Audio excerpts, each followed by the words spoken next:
ముఖ్యమంత్రి నారా చంద్రబాబు నాయుడు ప్రజలను ఏ విధంగా మోసం చేస్తున్నాడో వైఎస్ఆర్ పార్టీ నాయకులు కార్యకర్తలు ప్రజలకు వివరించవలసిన అవసరం ఆసన్నమైందన్నారు అనకాపల్లి జిల్లా వైఎస్ఆర్ పార్టీ ఇన్ఛార్జ్ శోభా హైమావతి.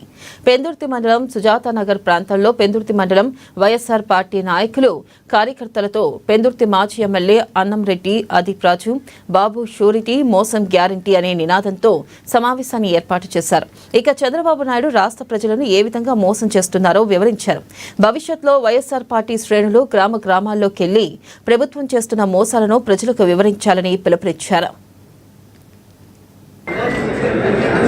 బాబు షూరిటీ మోసం గ్యారంటీ అనేటువంటి కార్యక్రమాన్ని మరి రాష్ట్ర వ్యాప్తంగా కూడా గౌరవ పార్టీ అధ్యక్షులు జగన్మోహన్ రెడ్డి గారి ఆదేశాల మేరకు మరి నిర్వహించడం మనందరికి కూడా తెలిసిందే.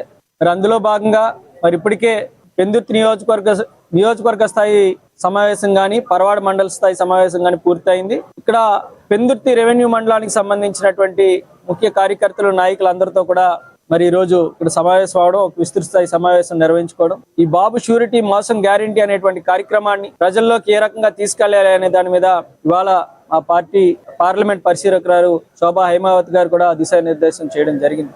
ఇదైతే చంద్రబాబు నాయుడు గారు చేసినటువంటి మోసం కేవలం సూపర్ 6 హామీలే కాకుండా 143 హామీలతో ఆయన ఒక మేనిఫెస్టోని రిలీజ్ చేయడం జరిగింది. అందులో ఎన్ని మీరు నెరవేర్చారు అంటే ఎక్కడా కూడా మనం చెప్పుకోవడానికి ఎక్కడ లేనటువంటి సందర్భం మనం చూస్తున్నాం. ఇవాళ పెన్షన్లు కూడా మరి ముఖ్యంగా ఆ రోజు చెప్పారు 50 సంవత్సరాలు దాటినటువంటి ప్రతి ఎస్సీ ఎస్టీ బీసీ మైనార్టీలు అందరూ కూడా పెన్షన్లు ఇస్తామని చెప్పారు.